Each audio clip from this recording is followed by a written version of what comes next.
નમસ્કાર મિત્રો, સ્વાગત છે અમારી યુટ્યુબ ચેનલ ઓલેજ એપીમાં. મિત્રો, આજે આપણે 6 થી 9 ધોરણના સામાજિક વિજ્ઞાનના મહત્વના પ્રશ્નો પાઠ નંબર 22 જોઈશું. આગળના 21 પાઠ જોવા માંગતા હોય તો ડિસ્ક્રિપ્શનમાં તમને એ વિડીયોનું ટોટલ પ્લેલિસ્ટ મળી જશે, જે તમે 1 થી 21 પાઠ જોઈ શકશો. તો ચલો મિત્રો, ટાઈમ ના બગાડતા શરૂ કરીએ. ફર્સ્ટ ક્વેશ્ચન, આપણા દેશની બધી અદાલતમાં સૌથી ઊંચું સ્થાન કઈ અદાલતનું છે? તો સર્વોચ્ચ અદાલતનું, એટલે કે સુપ્રીમ કોર્ટ. આપણા દેશની સર્વોચ્ચ અદાલત કયા શહેરમાં આવેલી છે? દિલ્હી ખાતે આવેલી છે. આપણા દેશમાં સર્વોચ્ચ અદાલતનો આરંભ ક્યારે થયો? તો જવાબ થશે 28 જાન્યુઆરી 1950ના રોજ સર્વોચ્ચ અદાલત એટલે કે સુપ્રીમ કોર્ટનો આરંભ થયો હતો. સરકારના અંગો કેટલા છે? સરકારના 3 અંગો છે.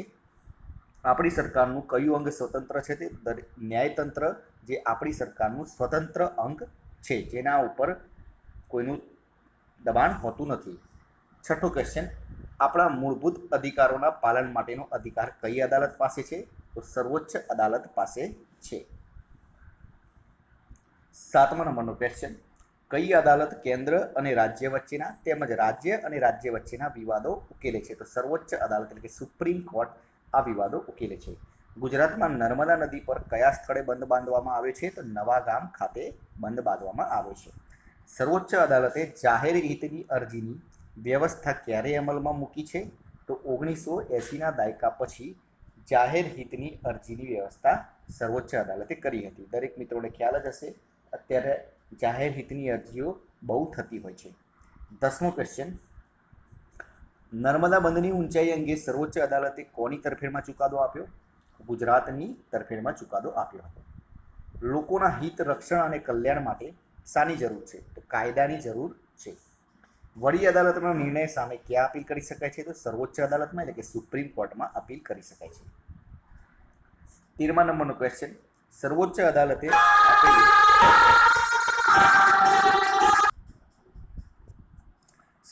અદાલતે આપેલી મૃત્યુદંડની સજામાં દયાની અરજીના આધારે કોણ ફેરફાર કરી શકે છે? તો રાષ્ટ્રપતિ ફેરફાર કરી શકે છે. આપણા દેશમાં કયા પ્રકારની શાસન પદ્ધતિ છે? તો લોકશાહી પ્રકારની શાસન પદ્ધતિ છે. 15મા નંબરનો ક્વેશ્ચન, ન્યાયતંત્રને ઝડપી અને બિનખર્ચાળ બનાવવા માટે કોણ કામ કરે છે? તો લોક અદાલતો કાર્ય કરે છે. બધી અદાલતોમાં સૌથી નાની અદાલત કઈ છે? તો તાલુકા અદાલત સૌથી નાની અદાલત છે. ગુજરાત રાજ્યની વડી અદાલતની સ્થાપના ક્યારે થઈ? તો 1960માં ગુજરાત રાજ્યની વડી અદાલત એટલે કે હાઈકોર્ટની સ્થાપના થઈ હતી. ગુજરાત રાજ્યની વડી અદાલત કયા શહેરમાં આવેલી છે? તો અમદાવાદ ખાતે આવેલ છે. મકાન, જમીન કે અન્ય સંપત્તિ અંગેનો વિવાદ કેવો વિવાદ કહેવાય? તો તેને દીવાની વિવાદ કહેવામાં આવે છે.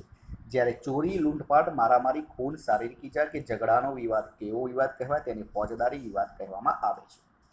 ન્યાયની દેવીનું નામ શું છે? તો ન્યાયની દેવીનું નામ આસ્ટીન છે. 22મા નંબરનો ક્વેશ્ચન, ન્યાયની દેવીને ક્યાં પાટો બાંધેલો છે? આંખે. ન્યાયની દેવીના બંને હાથમાં શું છે? તો તલવાર અને ત્રાજવું. તાલુકા અદાલતે બીજી કઈ અદાલત પણ કહે છે? તો તેને ટ્રાયલ કોર્ટ પણ કહેવામાં આવે છે. તાલુકા અદાલતને ટ્રાયલ કોર્ટ પણ કહેવામાં આવે છે. પોલીસે ગુનાની પ્રથમ જાણ થાય ત્યારે તે પોલીસ સ્ટેશનમાં શું નોંધે છે? તો FIR નોંધવામાં આવે છે. First information report. 26મો ક્વેશ્ચન, અંજનાબાના ઘરમાં ચોરી થઈ હોય તો સૌપ્રથમ કઈ અદાલતમાં દાવો કરાય? તો જિલ્લા ફોજદારી અદાલતમાં દાવો કરી શકાય. શીતલબાનું કોઈએ ઘર પચાવી પાડ્યું હોય તો સૌપ્રથમ કઈ અદાલતમાં દાવો કરાય? તો તાલુકા દીવાની અદાલતમાં દાવો કરી શકાય છે. 28 નંબરનો ક્વેશ્ચન, તાલુકા અદાલતમાં ન્યાય ના મળ્યો હોય તો કઈ અદાલતમાં દાવો કરાય? તો જિલ્લા અદાલતમાં દાવો કરી શકાય છે. તાલુકા અદાલતની ઉપર કઈ અદાલત કાર્ય કરે છે? તો જિલ્લા અદાલત કાર્ય કરે છે. આપણા દેશમાં ન્યાયતંત્રની વ્યવસ્થા કેવી છે? તો સળંગ ન્યાયતંત્ર છે. આપણા દેશનું ન્યાયતંત્ર કેવું છે? તો સ્વતંત્ર અને નિષ્પક્ષ છે. દેશના કાયદાનું પાલન ન કરનાર શું છે? તો તેને ગુનેગાર કહેવામાં આવે છે. ગુનો કરનાર વ્યક્તિ બીજાનું શું છીનવે છે? તો બીજાનો હક છીનવે છે. કઈ અદાલતના વડા જિલ્લાની બધી અદાલતોના વડા છે? તો જિલ્લા અદાલતના વડા. રાજ્યની સૌથી મોટી અદાલત કઈ છે? તો વડી અદાલત. કઈ અદાલતને નજીરી અદાલત કહે છે? તો વડી અદાલતને નજીરી અદાલત કહેવામાં આવે છે.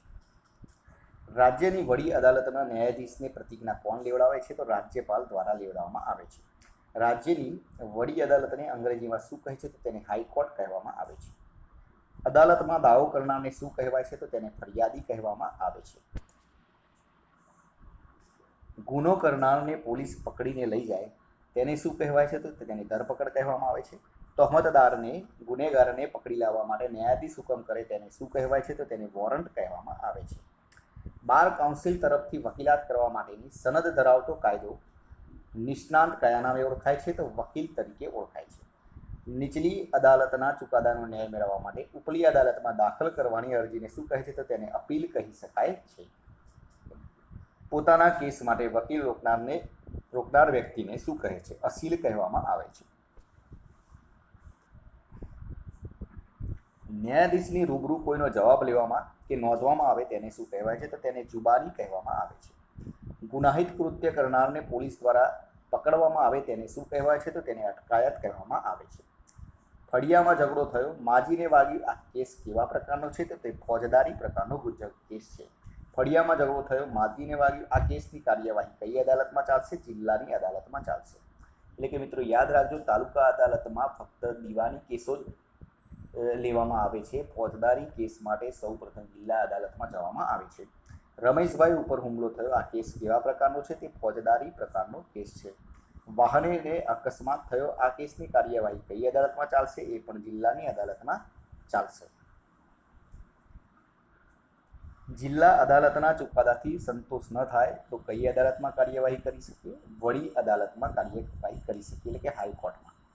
જમીનદારે કૃષ્ણાબેનની જમીન પચાવી પાડી, તેના બદલામાં કોઈ નાણાં આપ્યા ન હતા, આ કેસ કેવા પ્રકારનો છે? દીવાની પ્રકારનો કેસ છે. તાલુકા અદાલતમાં કયા દાવાઓ સાંભળવામાં આવે છે? ફક્ત દીવાની દાવાઓ સાંભળવામાં આવે છે. જિલ્લા અદાલતમાં કયા દાવાઓ સાંભળવામાં આવે છે? જિલ્લા અદાલતમાં ફોજદારી અને દીવાની બંને દાવાઓ સાંભળવામાં આવે છે. વડી અદાલતમાં કયા દાવા સાંભળવામાં આવે છે? તો ફોજદારી, દીવાની બંને વડી અદાલતમાં દાવાઓ સાંભળવામાં આવે છે. અદાલતમાં ન્યાયની દેવીના હાથમાં ત્રાજવું શાનું પ્રતીક છે? તો સમતોલ ન્યાય આપવાનું પ્રતીક છે. તો મિત્રો આ હતા આપણા આજના ક્વેશ્ચન. વિડીયો પસંદ આવે તો લાઇક કરજો, શેર કરજો, ચેનલને સબસ્ક્રાઇબ કરવાનું ના ભૂલતા, જેથી કરીને દરેક વિડીયો નોટિફિકેશન આપને સૌપ્રથમ મળી રહે અને આપની તૈયારીમાં વધારો થઈ શકે. કાલે ફરીથી નવા વિડીયો સાથે મળીશું. જય હિન્દ, જય ભારત.